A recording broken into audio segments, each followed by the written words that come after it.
So everyone, it's time for the finale of the first of two seasons of the Magia Record anime. Now, of course, once again, this is the version of the review that is going to include heavy spoilers of both the Japanese version and the North American version of the game, including spoilers of future story, if you don't want to hear that. But if you don't care about these spoilers, let's just head right in with what the game did at this part of the story. So we start out with Team Kamore still being very sad. We then move back to the Memory Museum, where we see that Mifuyu kind of wants Yachio to join, but she declines again, and she does mention at this point, Yachio does, that one of the reasons why she doesn't want to join is because Toka reminds her of Kyubey, which I already mentioned last episode, on how Toka is a hilariously extreme straw man of Kyubey. And yeah, it does remind her of that, but Toka is like way worse than Kyubey ever could be, because Toka is just complete evil, while Kyubey is sort of like, yeah, you can kind of debate about it, but yeah. So she's right to understand that, hey, Toka is kind of a strongman of Kyubey, and Toka is like really fucking evil, so I probably don't want to join that kind of organization. So we then cut back once again to Team Kamore. We cut back all the time between those two, by the way, in this chapter as well. Momoko then tells how she basically the falling out that she had with Yachio and how their team fell apart, and how Mifuyu also changed after Mel's death and how everything sort of fell apart. And then once again we cut back to the Memory Museum, where Yachio wakes up next to Iroha. Don't worry, nothing bad happened while they were sleeping. And Yachio then tells Iroha that she's going to break up the team. At this point, then Iroha decides that, oh, she's probably just saying that because we're in the rumor, and if she says something that goes against the rumor is going to attack us. So Iroha thinks that Yachio is acting, so she kind of goes along with it at first, but then they get attacked by rumor minions, and they kind of have to fight their way out anyway.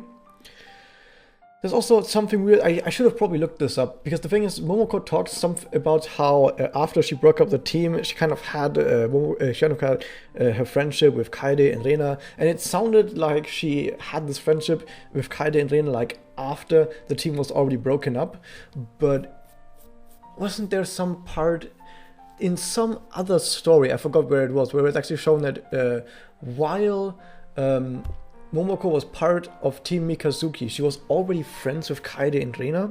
I forgot where that was, but there was some kind of story like that somewhere. It might have been the ghost stories, I don't remember. But anyway, there might be some inconsistencies there with when Momoko and Kaede with Rena actually became friends. If it was during her time with Team Mikazuki or not, I don't really know. Anyway, moving on, we then see that Iroha and Yachio, they get confronted by Toka, Mifuyu, and Alina, who are all there, and they do mention that the brainwashing of Yachio and also of Iroha failed. And they talk about brainwashing a lot in this chapter, like they outright say it, but they never outright said it in the anime as far as I know. So it turns out that Tsuruno, Felicia, and Sana, they're right there, and they're just brainwashed, and they go on about how great Magus is, and how they're not gonna fight back, and how they're completely brainwashed now. So they get taken away somewhere, while Iroha is really, really sad, and really, really mad as well. At this point, Aina then summons a pendulum witch to fight them off, and Yachio just destroys it alone, while Yachio and Iroha are like really mad at each other this entire time. And Yachio doesn't really want to tell Iroha what's wrong at all, which makes Iroha even madder. So at this point then, we see that, once again, back to Team Kamore, Kaede is like really, really sad. And you might be thinking to yourself, oh my god, Kaede is so sad, and we're going to see in the next few chapters that Kaede like then not runs away, but he like stays home, he doesn't go to school, he doesn't want to talk to anyone, and you might think to yourself, oh no, what's happening to Kaede? But then nothing comes of that, because Rina just appears in her house one day, and they sort of like talk it out, and then Kaede is fine again, so nothing really comes of that. It's of course completely different in the game, where, I'm going to talk about that way later. Let's keep going for the game stuff right now. So, back at the Memory Museum, though, Iroha is still sort of trying really hard to get through to Yachio, and this goes on for quite some time, until suddenly the Memory Curator attacks. Yes, the Uwasa that we have in the game, it's supposed to be the same Uwasa in the anime, the Memory Curator, but it looks very different. Like, it sort of looks like a printing press in the game, and in the anime it sort of looked like a fish. I think it's way better that they changed it, because just fighting a press that just sort of like a printing press that just sort of hops around, that would just look really stupid. Especially because it doesn't really look that strong or imposing or anything. It just looks like kind of weird. So yeah, instead they made it a lot more aggressive, I would say, as something that doesn't just stand there or hop around, but no, it's like a flying fish that gets you. But more on that on the anime side. So Yachio kind of wants to fight the curator alone, but can't really do it, so they back off and they talk a little bit more, and Iroha gets really mad, like even madder than before. And at this point, Yachio then explains her backstory as a model and the wish that she made about surviving. And she mentions that because her wish was to survive, she basically now thinks that because she wished for that, whenever she was supposed to die, other people die in her stead. So she's basically killing people with her wish. Now, it's still up to us in this situation to figure out if that is really the case, if that is true, or if she really is lying to herself, because Iroha right after this mentions, wants to prove Yachio wrong, that this is the case. Now, I can tell you as a spoiler of a future story that the wish that Yachio made does not actually have that effect. In fact, I mentioned, I sort of very quickly talked about this in an earlier video, how Yachio is basically a psychopomp, similar to Charon, the ferryman over the river Styx. Basically, a psychopomp is someone who takes the soul of the dead and guides them to the next life, like Charon does. And that is kind of the idea behind Yachio. It's also why she's themed a bit after water, and her Campanella, her witch form, her doppel form, has a lantern in the dark, basically, which we don't see in the anime. But that is kind of the idea behind her character from a thematic standpoint, and her actual power, though, is that she basically has the ability to carry forth the hope of the dead, basically. And what that does in practice, it means that she basically, whenever she's really in trouble, when she's about to die or lose a big fight, what she could do is call on the souls of the dead to give her extra power. She basically can be like, "Dead friends, help me," and then the souls of the dead friends come, and she gets, "Oh, you're super powerful," and goes Super Saiyan, basically. That is actually her power. She just doesn't know it yet. So, as I mentioned, Iroha kind of wants to prove to her that she's not killing people with her wish, so she solos the Uwasa. Yes, and there's actually a really cool event here in the game, where in the game at this point, you are then forced to fight this boss fight only with Iroha on your team, and you're not allowed to bring anyone else. You have to solo this battle with Iroha. It's pretty easy, but even so, it's still a nice thing that they did that. I wish they would do stuff like this more often, that they had like specific story-tailored boss fights, because a lot of times the actual fights you do in-game are rather disconnected from the actual story, but sometimes they actually do try to connect the two. So Iroha does indeed solo the memory curator, similar to how she does in the anime, and at that point she's like really mad with Yachio. I keep repeating it because she really is fucking mad, platinum mad almost, and at this point, in order to take the responsibility and the burden off of Yachio, she decides to call herself the leader of the team. Now, as the leader, she is now ordering Yachio to go and search for the friends that they're missing, but they can't really do that because at that point suddenly Mummy appears and instantly becomes Holy Mummy. Now, something to note is, I'm going to talk about this a lot more later, but just as a little like window into the future, what I'm going to tell you in the later parts, Holy Mummy in the game basically just appears and goes, "I am brainwashed, I'm killing you." And that's basically all of her entire character. Like in the game, she literally just goes, "I'm brainwashed, I'm killing you," in like one droning voice, while in the anime, she was really fucking conflicted about it. But we're gonna get to that later. So as Holy Mummy appears and they sort of have a little bit of a fight, Homie does a doppel, which he doesn't do in the anime. Like in the anime, a lot of anime onlys thought that this Holy Mummy thing was her doppel. It's not.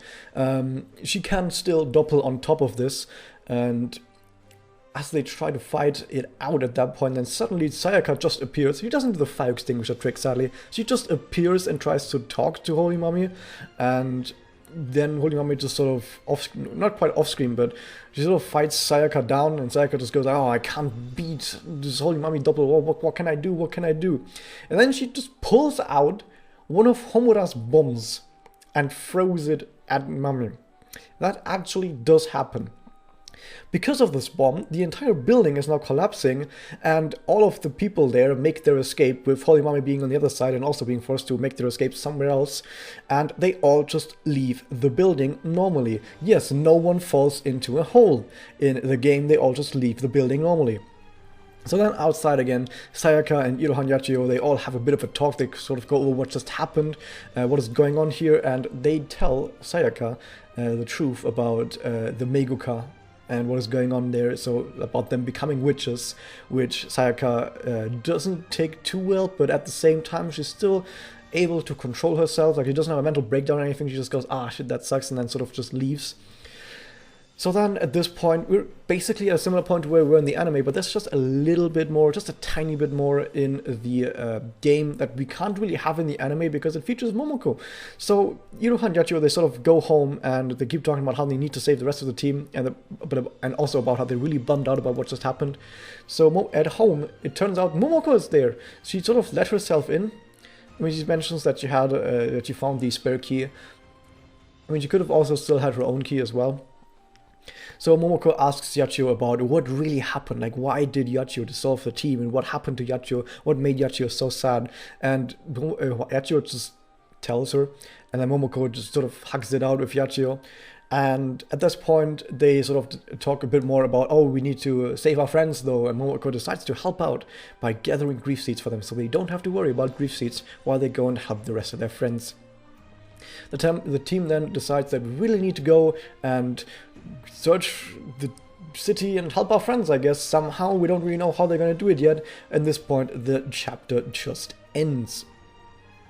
One thing to note though about what the game did in this is there's a lot of scenes, like an absolute crap ton of scenes, where it really tries to drive Irohachi home really hard. Like, there's so many scenes where Iroha goes, for example, like, even if you push me away, I'm always going to be with you. And like, I'm never going to leave your side. I'm always with you. Something like this. Like, they repeat these lines over and over and over again because they really want you to appreciate Iroha and Yachio being together, not just as a team, but as like something romantic as well. Even if you disagree with it, it's what the game does. Like, they have these lines all the time. Anyway, now that we've gone quickly over what the game did, let's do over what the anime does. By the way, I mentioned that this video is going to be like 5 hours long in my other review. That was kind of like a joke because I don't think this video is going to be that long. Probably, I mean, I can't see down there how long the video is, but it's probably not going to be that long because most of this is just going to be offloaded onto another video that I'm going to do where I review the entire series as a whole. But first, let's go over the anime. So we start out where Mifuyu watches our sleeping Iroha, who in the memory still refuses to join Magus. She just wanted to kind of ask about Ui, so she got a bit more than she bargained for. So at this point, Mifuyu then runs away because Yachio is right there and kind of wants to take her new girlfriend as Iroha wakes up. And Iroha and Yachio, they then talk about wanting to save Tsuruno, Felicia, and Sana, while now in the anime, Yachio does agree that they should save these other three people, while in the game, this entire time, she sort of just went, yeah, I don't care about these three anymore because we're not a team anymore. We've broken up. So she was a lot more abrasive in the game as well.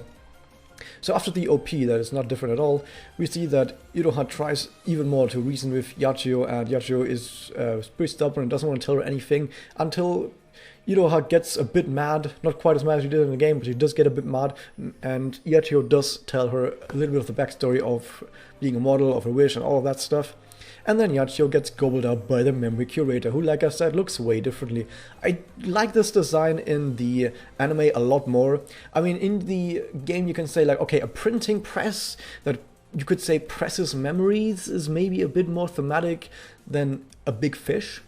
Like thematic to the idea of the memory museum. But even so, I just think as an enemy that you have to fight, it looks a lot better because, like I said, fighting a printing press is, yeah, what? But fighting a giant flying fish, that actually is pretty cool. So Iroha is now forced to solo the Uwasa instead of in the game where she kind of just goes, I'm just gonna do it. You stay here. I'm just gonna head over there and solo the Uwasa very quick. Now in here she actually has to solo the Uwasa. She kind of is forced into that.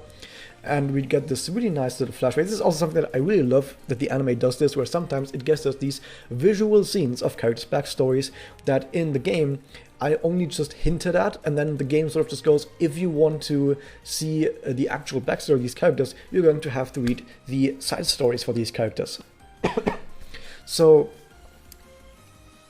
seeing these visions, these dreams, these memories that Yachiyo has, we get a little bit more of an insight, but it's not really anything too new. Like, we pretty much already knew this stuff from the game as well, and here in the anime they also kind of tell us now, at least visually, for the first time, that Yachiyo is indeed a model, because I don't think they ever told us that before. There was just one scene where she had like a magazine with her face on it, but with how crazy Shaft is all the time, some people have just said, oh, it's just Shaft being Shaft, putting her face on a magazine, but no, she's actually a model, so yeah.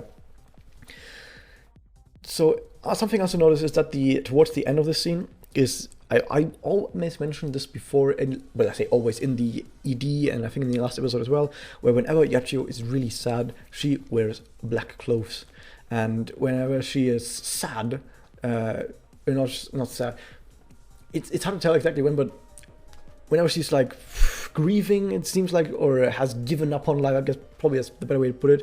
Whenever she has given up, she wears black. And we see that towards the very end of this, she does wear black again, but then when Iroha sort of saves her and defeats the Uwasa, she's wearing white again, which then fades into her current Megaka outfit.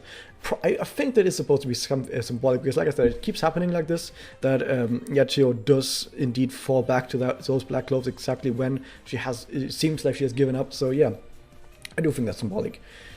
At this point then, after Yachiyo has been saved, they kind of have to leave. So in the game, they just go, let's find our friends somewhere, while in here they're kind of being forced to retreat, and they just sort of talk about how their friends are probably safe somewhere, but they don't know where, but for now they have to retreat. So Yachiyo has to carry out Iroha for some reason. Iroha just sort of has, like I said, has been so gay that she sort of crumbles under the weight of the rainbow. And we then see this very short frame where it shows us some text in the middle. That is, where the top of the text is sort of blurred out quite a bit and like faded out. At the bottom it says no Uwasa. So the Uwasa of what? You can actually, if you do some image manipulation and stuff, or if you have like a really good quality video, you can kind of make it out, and you can barely read it. And it says the Uwasa of the Saint of Kamihama, because, well, I'm going to go over that in just a second. Mummy then appears, and Mummy instantly flies into melee range, which, like I said, is really stupid, but at the same time it's also really stupid that Yachiyo just sort of stands there and doesn't actually like summon another spear or whatever. We know that both of these characters can fight way better than they're doing right now, so that's sort of like, I don't know what's going on here. I really don't know. They sort of, both of them are just jobbing, I guess. But it's okay, if both of them decide to job at the same time, nothing really happens. So Mami goes into melee range and fights it out a bit, and then Toka is also there, and one of my favorite characters in the entire game, Shizuku, appears. On the very left we see Shizuku Hosumi, and Shizuku Hosumi is probably the most underrated character in all of Magia Record. Not from a gameplay perspective, because in the game, like as a gameplay unit, she's really fucking terrible. But just, in the story as a character, she's easily one of my favorite characters. So, also, something to mention is, if you've just kept up with the North American game, you might be wondering to yourself, why is Shizuku a black feather? There's nothing in the game that shows you that Shizuku is a black feather, so why is she suddenly a black feather?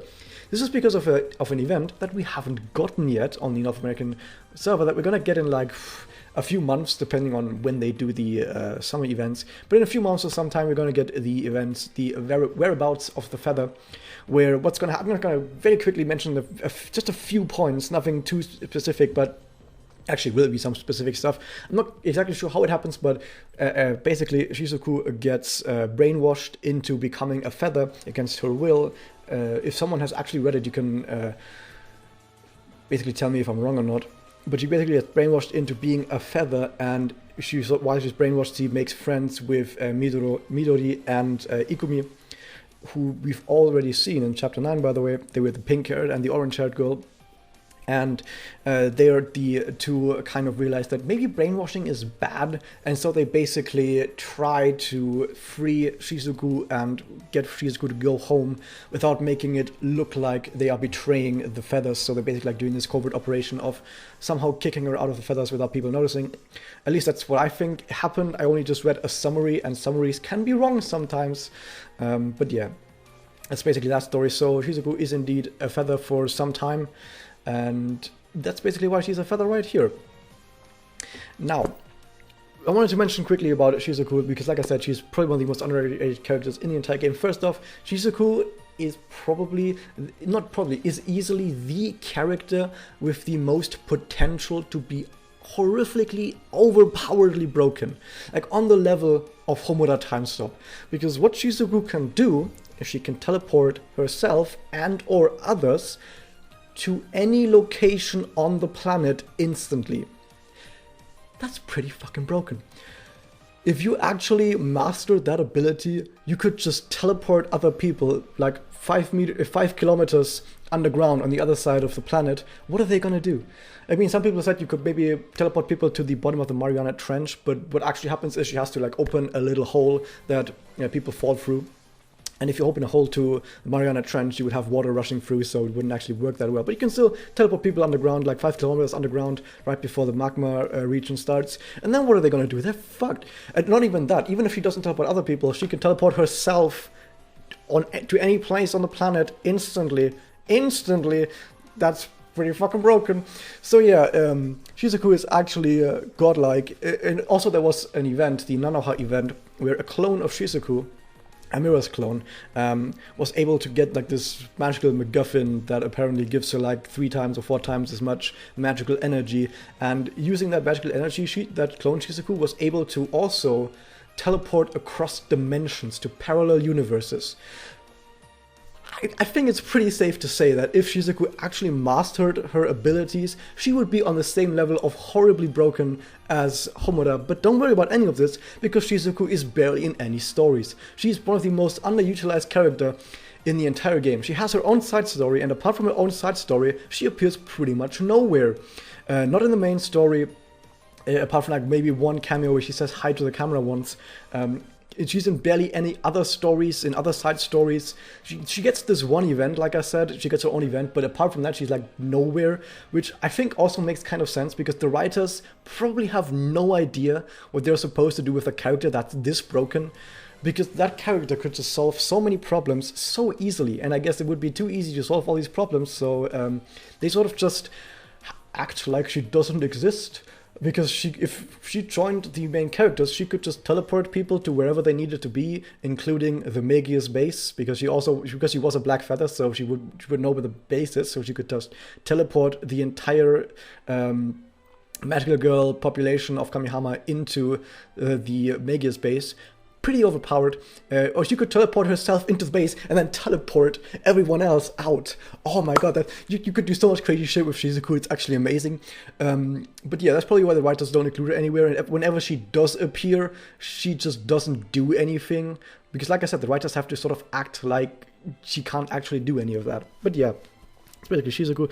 I haven't actually mentioned why I like Shizuku so much, because Shizuku is a really tragic character who lost her loved one and is now searching for the place where she belongs. She's basically not really happy anywhere, and so she's basically teleporting all over the world, trying to find any sort of area where she can feel happy, but she never finds it.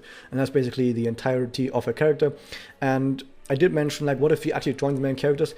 In her side story, it's actually shown that she was invited to join Team Mikazuki, and Team Mikazuki was actually about to throw a welcome party for Shizuku, for like, hey, welcome, 6th member of the team, we're happy to have you. But Shizuku decided that because Team Mikazuki is already such a nice family, they're all so closely linked to each other, that she wouldn't really feel welcome. Even if people would tell her she's welcome, she wouldn't feel welcome, and that's why she left. If you want to hear more about Shizuku, I made an entire video just on Shizuku. It's called Lore Time, Shizuku Awesomely Explained. You can look that up on my channel. Anyway, let's move on with the next scene, because right as Mami is about to do something terrible, sudden fire extinguisher happens and Sayaka appears, who once again tries to talk Mami down. And I mentioned in the game, Mami just appears and just instantly tries to kill people, and like I said, is brainwashed the entire time, very obviously. While in the anime, it does look like she's just very conflicted about everything. It seems like she's fighting with herself. She doesn't know what to do, and she's unsure about everything. And it is also shown that she kind of despairs because her soul gem that we see is heavily clouded in all of these scenes. So I do like this a lot more, but I don't like in general why the brainwashing. I'm going to talk later about why brainwashing is so terrible. But for now, I do like at least the fact that they made it seem like Mami is indeed fighting with herself and is unsure of what to do, and comparing that to the game, where it's really obvious that she's just brainwashed and she can't really think for herself at all. She's just a one-sided villain now that the characters have to fight. While in the anime, it seems like they would potentially be able to reason with her to some degree. We're not quite sure. So they fight, and she turns Holy Mami. Now, I also mentioned earlier that some anime-only people thought that this Holy Mami appearance is her doppel. It's not her doppel. She can doppel on top of this. But yeah, this is just Holy Mami, which is just Mami infused with the rumor of the Holy Saint of Kamihama. That's basically why it showed that earlier. But yeah, Holy Mami is just Mami infused with... not just infused, but fused with the rumor of the Saint of Kamihama. And we're gonna have to worry about how that develops way later in the game. But for now, they do fight, and I have written down I have a list of notes that says for every scene basically what happens. Like, for example, I wrote down Mami goes into melee range, Toka is also there, and Shizuku. That's basically all I wrote down for this start of the scene. And for the next 2 or 3 minutes, I've just written down they fight. So yeah, they fight, and then Giovanna and Campanella appear. Now, if you have heard about these similarities, or not similarities, like these callbacks, or not even callbacks, I don't know how to call it, parallels, I guess that's the word to call it, parallels and allusions to Night on the Galactic Railroad. So Night on the Galactic Railroad is an old Japanese, I don't know how that old, it's still modern times, story about two characters that have, as the title mentions, a night on the Galactic Railroad, where they basically... I haven't seen it yet. I want to see it. I just don't have time. But they ride a railroad across multiple different worlds, and the two main characters are called, I think, Giovanni and Campanella. Or also Giovanna. I actually don't know. I thought the ending was a bit different. But yeah, Giovanna and Campanella are indeed the two main characters in the Night on the Galactic Railroad, and that's definitely where this is from, because why wouldn't it be from there? Also, why in episode 1 there were a bunch of allusions and parallels that were drawn to the themes of like the stars, of cosmology, of astronomy, and all of those. And one of the lines that Iroha was said, like there was this question that the teacher asked Iroha, I think, about what stars are made out of or something. And this is basically a line that was almost completely copied out of Night on the Galactic Railroad. So yeah, definitely a callback right there. I'm not quite sure exactly what all these allusions really mean until I have watched it, and maybe if I find it compelling enough, I'll make an entire video out of this. But it's possible they just really liked that story and decided to make some allusions to it. Because there's a bunch of allusions as well. Like, for example, with how Felicia's doppel Beatrice is... as I mentioned in an earlier episode, also an allusion to a real-life person. But yeah. So they both doppel, and Yachio sort of says that, yeah, I can also control the doppel, yeah, whatever. I also mentioned how the doppel looks different, because, yeah, for some reason has 2 extra legs when she doppels. She doesn't have 2 extra legs when she doppels in the game. And as I also mentioned earlier with the game, she never doppels in the game. So this is kind of completely just for the anime, because they wanted to have some more doppels, which, whatever, it's fine. We also see at the end of this is that Iroha almost gets overwhelmed by the power of the doppel, and this is also something that we never see in the game, that doppels have any bad effect on people. And I know that when doppels were shown the people playing the game or people watching the anime, everyone always thought like, hey, these doppels must have something terrible about them. And people have always come up with theories on what sort of terrible thing the doppel does to you. Like maybe when you doppel, you permanently lose some life force or whatever, or you become evil or something. People come up with all kinds of weird ideas. I think one person even mentioned that if you use the doppel too much, then Kyubey will appear and kill you or something like that. But as the game shows, like everything that we've seen from the game, there's actually no downside to doppels. And you might think to yourself, wait a second, if there's no downside to doppels, can't they just fight forever and just spam doppels? Can't they just spam doppels forever and be basically immortal unless there's lotion breaks? And the answer to that is, yeah, they totally could. They could just spam doppels 1 billion times and they would have no negative effect on them whatsoever, and they would be basically immortal. Which kind of takes the tension out of almost every single fight scene once you realize that. But that's just the case. There really is no downside to doppling in the game, which is probably why in the anime, Ino Curry has decided to include that extra portion where Kaede doppels and believes that she's killed her friends. And they also, Ino Curry also decided to include that scene where Joanna, after having defeated the commoner's horse, then attacks Tsuruno and has to be stopped. So they have, this is something that, none of that happened in the game. No doppels ever attacked other people or had to be stopped or something like that, and there was nothing really bad coming from them. This is also something that was put in the anime to make doppels actually something that is seen like having a negative effect. So like I said, in the anime, it was added that Giovanna attacked Tsuruno and had to be stopped. That's bad. It was also added that Kaede believed she had killed her friends and sort of almost despaired over it. That's bad. That was added in the anime. And then they added this idea that some people can control the doppels while other sort of get consumed by it, and you see this white pale mask and they lose all control they have over themselves. That's bad. That's added in the anime, because in the game they always have control over their doppels all the time. And now at the end, now in this episode, what we've seen is that it's this, even if you've got control over your doppel, it's still possible to lose control and sort of be consumed by it and fall even deeper into despair and get lost in it. Which, once again, is added in the anime. None of this is actually a thing in the game. So I do like the fact that Ino Curry has added this. And I know a lot of people have said, like, okay, there's these and these problems with the anime, therefore Ino Curry must be a bad director. I think Ino Curry is an absolutely phenomenal director. It's just that, and this is the main takeaway that I'm going to give you again at the end of this entire review, is that Ino Curry just can't go away from the core concepts of the story too much. I'm going to tell you later why that is if I remember it. I'm going to make another note here. Ino Curry. So they do fight with their doppels now, and meanwhile we also get the scene of Toka where she mentions that they're gathering energy through Uwasa, which sounds eerily similar to Kyubey also gathering emotional energy with the system that he created, Herder. So at Hotel Fenthope, which is always written differently, like I think in the original it's written with a DT, and here it's written with just a T, like Fent, either with a DT or a T, I'm not quite sure. Even though I thought the idea was that it was called Hotel Fainthope, but we never got it written down anywhere. And then once they started writing it down in like Roman letters, they wrote it as Fenthope. And then I think during the initial translation of it on the English server, they actually ended up translating it as Fainthope, and then back down and translated it as Fenthope instead. So there's a bunch of back and forth with it, but I assume originally when that name was created, it was supposed to be called Fainthope, especially because this episode is also called A Faint Hope.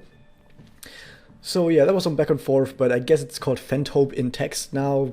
Who cares? So at the speech, that's basically like a dictator speech, whoop-de-doo, Kamore is also there, which of course never happened in the game. In the game, they're completely somewhere else, but in the anime, they've made this entire side story revolving around Team Kamore, where Kaede is sad, gets recruited by the Wings of Magius, and then sort of drags Rena and Momoko into it, which also has some other implication for later. But at the speech also mentions, there's Toka also mentioning the superiority of magical girls and how magical girls are more human than human and how they're better than all the other humans and how the normal humans are not supposed to be able to do anything to us because we're superior. That's like one-on-one dictator speech right there, and like supremacy and all that kind of stuff. So yeah. That's the thing. And that's one of the reasons why everyone really fucking hates Toka. So we also see later on, I'm going to mention it right now though, that Tsuruno, Felicia and Sana are also there, but there's something that I need to mention as well about this later as well, when you do see them a bit more closely. At this point back at the Memory Museum, after all this fighting, like Iroha and Yachio connect and they're about to fight back Mami some more, but then the museum falls apart and a big hole opens up at the bottom and Mami falls down a hole and then drags Iroha, and now both of them have fallen down a hole. Oh no. There's one thing I need to mention here, because some anime onlys have also said, oh no, what if Iroha is dead now? Oh no. First off, like I mentioned in the review, in pretty much no fictional story, characters actually just randomly die from falling down a hole. That like never happens. I mean, people are gonna find some cases where it does happen. Okay, maybe I shouldn't say never, but it almost never happens. But there's something to note that kind of proves that Iroha isn't gonna die, because Yachio had Iroha's arm grabbed, and then Iroha yanked her arm away out of her own accord while smiling. So she yanked her arm away and smiled, which doesn't sound to me like she has fears of dying or whatever. It seems to me like she has a plan, an idea. It seems to me like she knows what to do. So yeah, definitely we're gonna see Iroha probably having some sort of idea, some sort of plan on what she's trying to do. But we're gonna have to wait for that for the entire next season. Of course, in the game, none of this happened. In the game, they just left. But in here, now both Mami and Alina, Mami and Iroha, they fell down a hole. That's weird. I wonder how they're gonna do with that next time. So after that is all happening, we see that Rina is wanting to leave the speech, but the wings don't let her leave. Oh no. We're gonna see now what happens with Team Kamade, because it seems like they're probably gonna get brainwashed, or they're gonna have to fight their way out, they're gonna have to do something, I don't know. We're gonna have to see very well what happens with that, but I'm pretty certain that they're not just gonna be randomly out of the museum and now watch me actually being wrong, and the next season starts with Momoko and Reina just randomly being outside the museum with nothing bad having happened to them. But whatever. One thing that I want to note is, though, in the game, I'm just going to tell you right away, because like I said, this is a spoiler review, it sort of turns out that the brainwashing happened because the memory curator had some sort of effect on the characters. So it was basically the memory curator brainwashing people, while in the anime it seems like they're more going towards this idea that either Alina with her paint is doing it, because they've mentioned multiple times now how Alina's paint is controlling stuff, how it's controlling witches. We've seen that visually, and basically them talking about it. We've seen how it can control Uwasa, and how in general it can control a living being that it gets on, which none of this is actually ever mentioned in the game. So it seems like they're going to go that route, that probably it's Alina that controls people, or they're going to go more down that route that Nemu is creating rumors that brainwash people. Either of those two routes. While in the game it was basically specifically that the memory curator was brainwashing people, and in all other instances it was usually a specific Uwasa for that. For example, the Uwasa of the Saint of Kamehama was specifically designed to fuse with Mami and basically brainwash her. But yeah, because of this, in the game, it was sort of like, once they defeated the memory curator, they then sort of later go, well, now that we've defeated it, shouldn't the brainwashing stop? And it kind of is true that next time we actually see Felicia and Asana, they're not actually brainwashed. They're sort of like, oh shit, we're in the Black Feathers, what are we gonna do? We need to get out, we need to get back to the team. And then Mifuyu sort of bails them out and gets them free. And the reason I mention all of this is because in this shot, at the end of the speech, where everyone's clapping and being really happy, most of the feathers have a smile on their face. Tsuruno doesn't, but everyone is clapping. Everyone is doing the clapper clapper. But Felicia and Sana are not smiling, and they're also not clapping. So the question comes, is it already true that they really aren't really brainwashed, and they're sort of like stuck in this bad situation now, and they're going to have to look for a way to break out? That is possible. That is very much possible, that we're already, by them refusing to clap, already getting this hint that they're not brainwashed. But Tsuruno kind of is. It's a bit weird. It goes a bit in both ways, where she kind of is brainwashed but then isn't, but then gets brainwashed a second time, but she's also having other problems. It goes a bit back and forth, but yeah, she's not coming back that soon. But yeah, then the entire anime is kind of over. I mean, not the entire anime, the entire season of this anime is kind of over with Aina mentioning Walpurgis is enough, which of course he didn't mention in the game, but they mentioned it one chapter later, and I guess they decided to, let's mention it one chapter earlier so that we can end the entire season on it and have like this cliffhanger that other people will come back to. So as I mentioned though, now that we've done with the basically going over the entire last episode, there will be of course a full review of the entire season at some point. I don't know when. I need some break. I've done these videos every single week now. I've basically spent not my entire, but almost my entire Saturday and Sunday getting these videos out, spending multiple hours just on rendering stuff. So I need some break, but I'm also going to do some other videos. I'm going to do a lot more videos, more talking about the anime as a whole, maybe analyzing some stuff. Maybe, like I said, I'm going to make a video about the illusions and parallels to Night of the Galactic Railroad. I'm going to do some stuff with the game story. I'm going to talk about the game story as a whole. Like, for example, I'm going to talk about why the game story is actually really fucking bad, especially in the later half. I'm sorry to say it. We've gone through the good stuff. Second season, from a writing perspective, is probably going to tank quite a lot. So yeah, I'm going to do all of those videos, so there's going to be so many more videos that you're going to have to subscribe for if you're going to see all of those. But yeah, in general now, let's move on with talking about this episode more as a whole. So first off, there was of course less time dedicated to emphasizing the change of heart in Yachio, just because we didn't have time for it. In the game we had like 2 entire parts. One of these parts was called Yachio's Vow, and then the other part was called Iroha's Vow. These 2 people are really fucking gay. Yeah, but in the anime they just didn't have time to have like an entire, like they would have had to dedicate the entire half of the episode on a back and forth between these 2 characters. And then we wouldn't have time for the fight, and I guess they really wanted to show off the fight. So in the service of showing off the fight a lot more, they just decided that, hey, we're gonna have to just cut that part of the story a lot shorter. Which you can kind of debate about it, because the fight did look really nice, and a lot of people did want to actually have a really cool looking fight, because so far a lot of the fights, they were in theory pretty cool, but in practice it was always not that easy to follow exactly what was going on, and there were some stiff faces in the background, some choppy animation and stuff. So yeah, it was a bit meh here and there, but hey, this fight looked really good. So yeah, I don't know. I would have still liked actually a more focus on this back and forth with Yachio and Iroha. And also we didn't actually get the scene where Iroha declares herself the leader, but it's not like it actually comes to anything in the game. Like, they mention leader now, and then later when the team gets rejoined, Yachio mentions like, hey, by the way, Iroha is the leader now, yay! But then nothing else really comes of that. Like, I don't really feel like Iroha really does that much like leader type stuff in the future.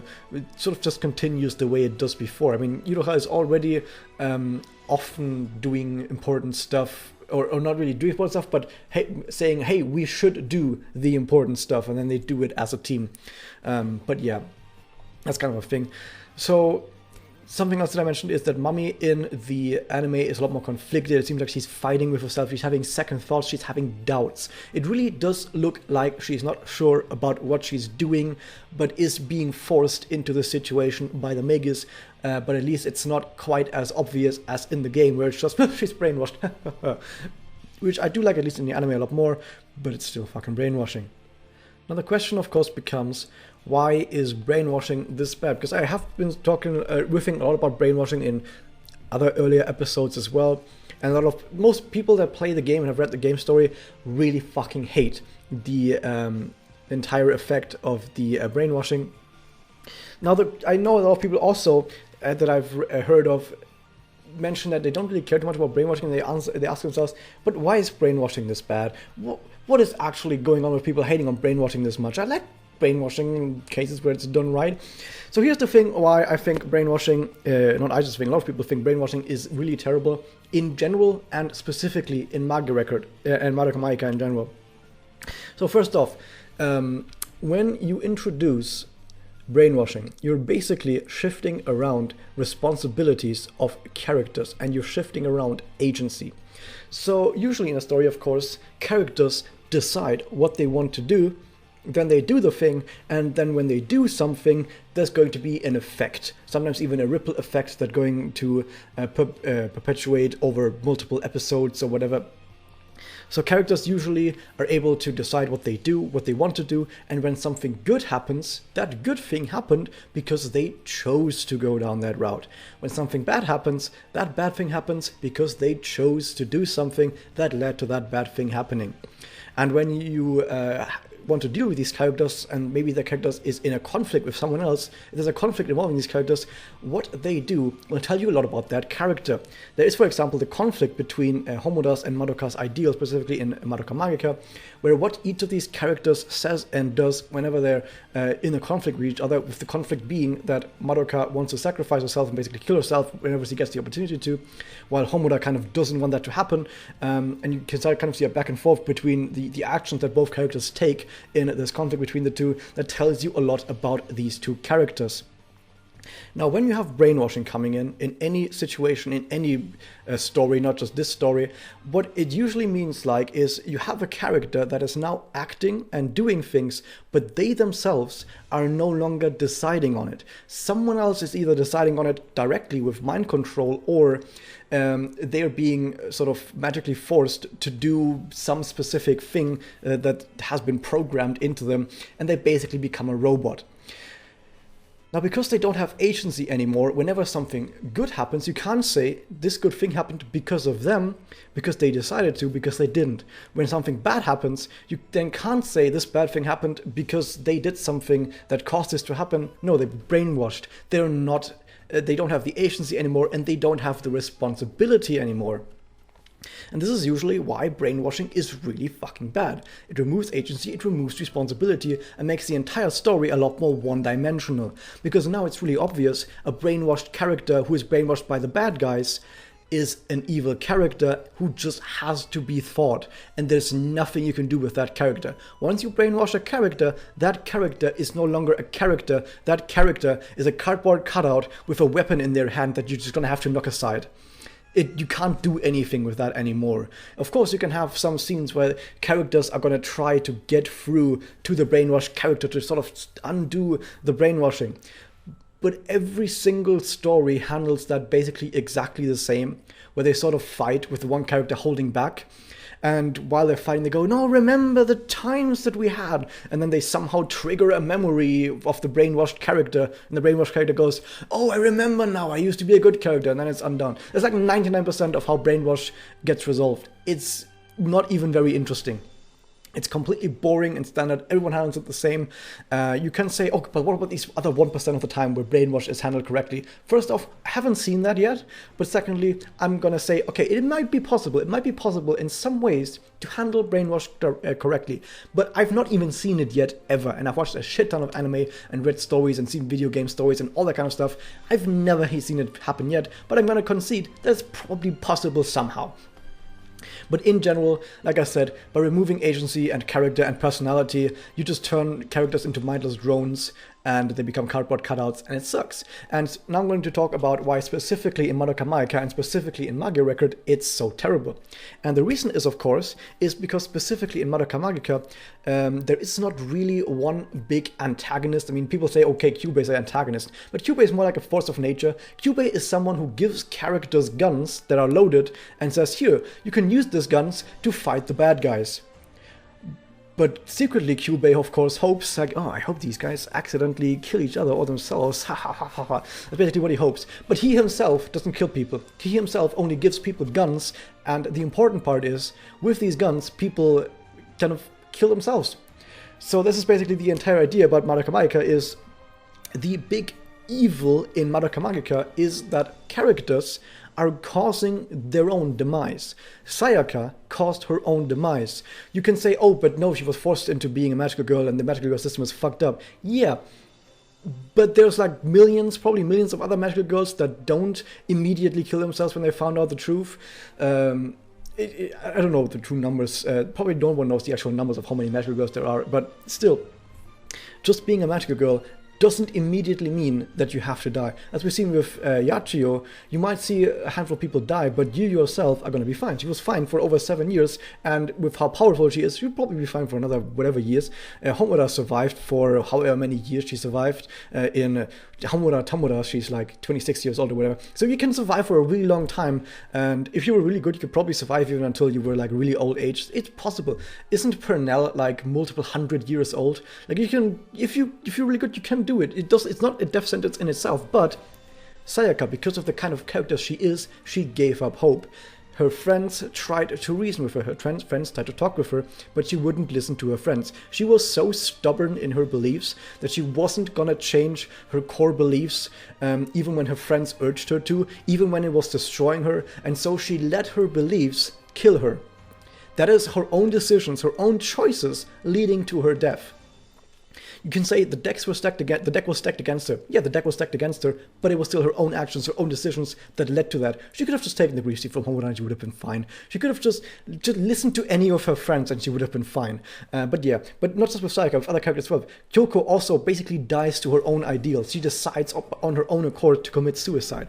Homura, with her ideal of saving Madoka, has spent however many lifetimes basically experiencing a shit ton of despair herself and basically played herself into a corner this entire time. Madoka tries to kill herself basically every single situation she gets. She's like completely so damn suicidal. Usually you would think it's pretty problematic to have a highly suicidal character, but the thing is, Madoka wants to kill herself for the good of other people, and in our society we usually say, oh, if you kill yourself for other people, for other people's sakes, that is something that a good person does. Still doesn't change the fact that Madoka is actually pretty suicidal because of her own ideals that basically lead her down this path. So all of these characters are always the author of their own demise. Mami, because of what she did with her life after being a magical girl, when she finds out the truth about the magical girl system, she kills other people and then herself because she's like that. These are her own decisions. These are her own characters. Now, the reason why I harped so much about how all of these characters are the author of their own demise is because once you introduce brainwashing, all of that just flies out the fucking window.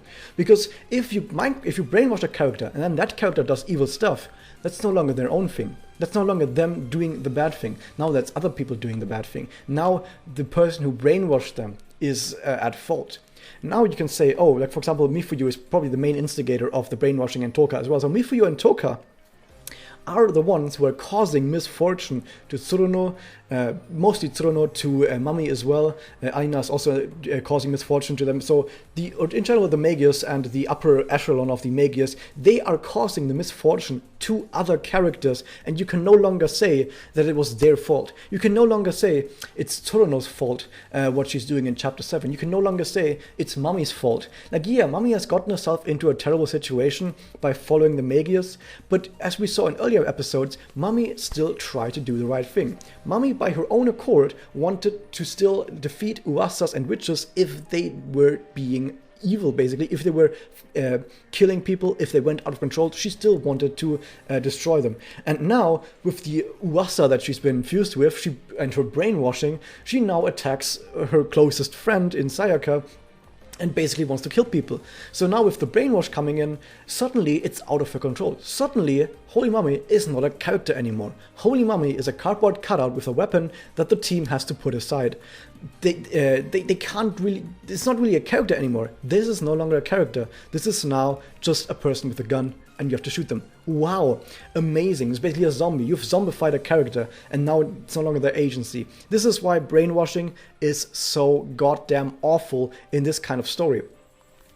Now, I'm gonna talk a lot more about this in the full review of the entire season, and not just the entire season. Actually, I'm going to talk more about this in the review of the entire game story. I'm going to go a lot more about this and the specific details, because I've just given you one or two examples with Tsuruno and Mami, but there's more examples, and I can go a lot more deeper into these examples about what is going on there with the brainwashing, and also what some of the other effects are and why it now turns into good versus evil, why good versus evil in this kind of story might not work like this unless you do it differently. Like, there's a lot more to say about this, but I'm gonna reserve this for the talking about the game story as a whole. For now, though, this is basically why I think brainwashing is so terrible and why I really hope they wouldn't go down the brainwashing path, but they did it anyway now. And I also mentioned that until now, Magus hasn't actually done that much evil stuff. And I know some people have mentioned in the comments like, oh, but no, they're protecting witches as well. Like you've talked about the Uwasa and even trapping people for a few days, that's evil, right? Yes, trapping people for a few days, it's evil, but like I said, they're also saving people's lives. So at this point, you can say they're doing something evil to do something really good. At what point do the ends not justify the means? At what point is it more evil than good? That's a question you can have a discussion about. That is something where you can where you realize there's moral ambiguity here. There could be a line to draw. Let's say, for example, they don't have to do it to 100 people. Let's say if they only trap a single person in Uwasa unconscious for 3 days and they were able to save 100 Meguka lives. Is that okay? Would that be okay? If you say no, then you're saying, oh, you're condemning 100 people to death. And then earlier, you're condemning 100, maybe like 14-year-old kids that don't know any better to death.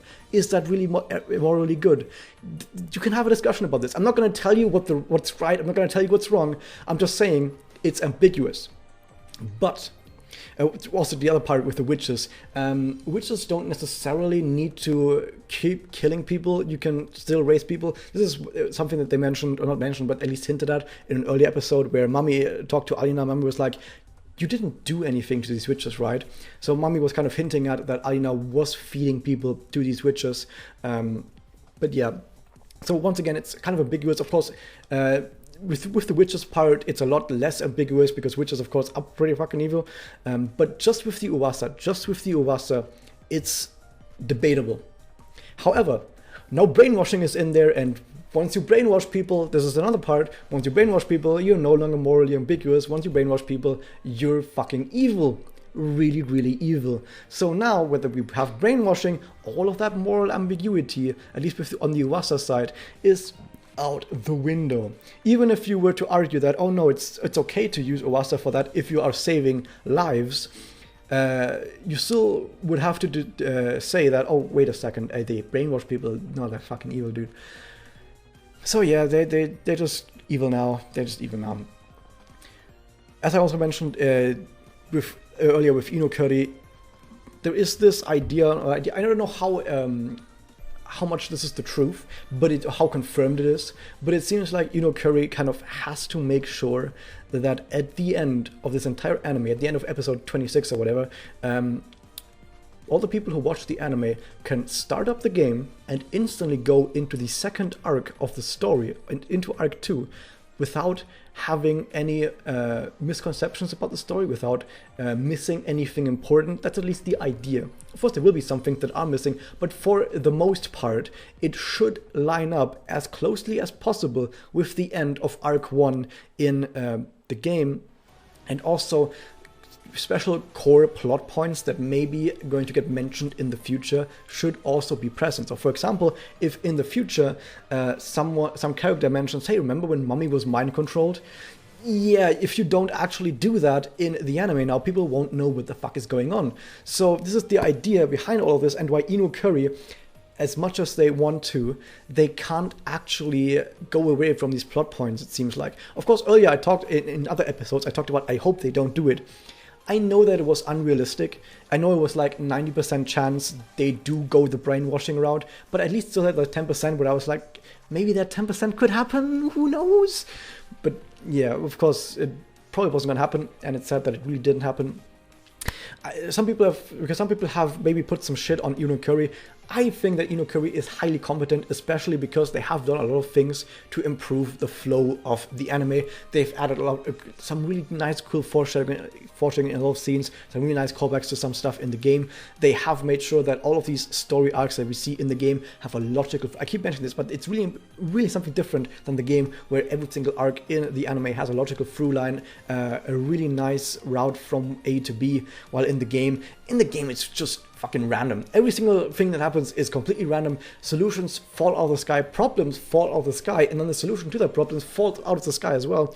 It's is terrible in the game, while in the anime it's a lot better. It flows so much nicer, and like the entire first episode was already really nice because the entire first episode is anime only, and we also have some other anime only stuff that happens in the game, and there were some really nice changes here and there. Of course, not everything is fine. There are still some things that are bad in the anime. I'm not gonna be like the anime is great. There's some problems in the anime, of course, especially with some pacing stuff, with some choices that have been made. But overall, if you just compare this to the game, this is a highly competent adaptation, and the stuff that has been added to the anime that wasn't in the game is also some really nice stuff. So I do want to say that Inukuri is a great director. It's just that if you have so little time to adapt a story with this much like stuff in it, like this much content in it. I almost said depth. It doesn't have depth, but just this much content in it with this many characters, this many scenes, this much stuff happening into this short amount of time. And then you also are forced to follow plot points that you don't agree with, because Inukuri, we basically know that Inukuri hates the story. We know that Inukuri hates the game, but they love Madoka Magica. And for the love of Madoka Magica, they've decided to try their best. I say they, just him, Inukuri, the Doro Inu. So that's why I wanted to say that Inukuri is actually doing a really great job. It's just that because of all of these things that are constricting them, he can't really do much more than that. Now that we are at the end of the season, if you guys are interested in some pointers to what happens in the next few seasons, and not next few seasons, in the next season, so where are we going from here? By the way, if you don't want to hear what's going to happen next, you can end the video here, but don't forget to hit that subscribe button. So what happens next is, like I mentioned, Felicia and Sana are not completely brainwashed, so probably at the end of the next episode, like episode 14, depending on how fast they go and depending on what they do with Iro having fall down the hole, it's possible that that Felicia and Sana come back like next episode, or the episode after that, and then we're gonna have to do like 2 or 3 other episodes until Tsuruno gets back, because it turns out that, like I said, Tsuruno is also not completely brainwashed. It's more like Tsuruno is going through a major depressive phase, because as they mentioned in the game, Tsuruno now blames herself for Mel's death, and because of that, it turns out that Tsuruno was hiding a major depression this entire time. She was smiling happily, but was actually really fucking sad underneath, and because of that, she basically now decides to make up for having caused Mel's death, and basically joins Magius as in that reason. So just for that, she's already joined Magius, and then she actually gets fused with the Rumor as well and becomes Rumor Tsuruno, and they have to put her down. But don't worry, she survives. Everyone thought Tsuruno was gonna die. Yeah, she's actually just fine. There's gonna be a major thing in the anime as well. Everyone in the anime is gonna be like, oh my god, they're finally killing someone. They're finally killing someone, and then she's just fine. Also, then just a whole bunch of other stuff happened where Magius tried to kill the city, and as it turns out, basically, from now until the end of episode 26, Magius is just going to try to kill the entire city. The next episode, they're just going to go like, Tsuruno, can you like kill thousands of people? And Tsuruno goes, yeah, I'm going to kill thousands of people. And then the feathers try to kill thousands of people. And then that fails. So they decide to summon Walpurgisnacht to kill thousands of people. It really just becomes basically superhero villains where they're like, oh man, I'm gonna kill the entire city, but then the good guys come in and like, no, you can't kill the entire city, that's evil. We're gonna stop you, and then they stop them, and then they go, oh no, our plans have been foiled. But we have a backup plan on how we can kill thousands of people. If you don't like the good versus evil plotline, second season is not gonna be for you. Because people throw this around a bit. It does become more shonen style, where you just have people. You have one side, this evil organization that is evil, and then you have the good people who have to combine their powers and get power-ups to defeat the evil guys, and basically for their plans as much as they can, because they want to kill the planet and they have to save the planet by defeating the evil guy. And then at the very end, there's the big super duper mega evil that everyone has to come together and combine the powers of friendship in order to beat the evil guy. So they combine their powers into one giant attack and beat the evil guy, and then everything is fine again. It's also no slice of life. There's like no slice of life anymore after this point. So yeah, that's basically how it continues until the end of the entire anime. But we're gonna see what's gonna happen next in the anime, because it's possible that in the anime it actually is a bit different, but only a bit different. They might add some few stuff here, they might take away some stuff there, but for the most part, it's what's going to happen next. So yeah, I hope you guys enjoyed this. Like I said, there will be more reviews on the anime as a whole, about the story, about all kinds of other stuff. There's so much more content coming.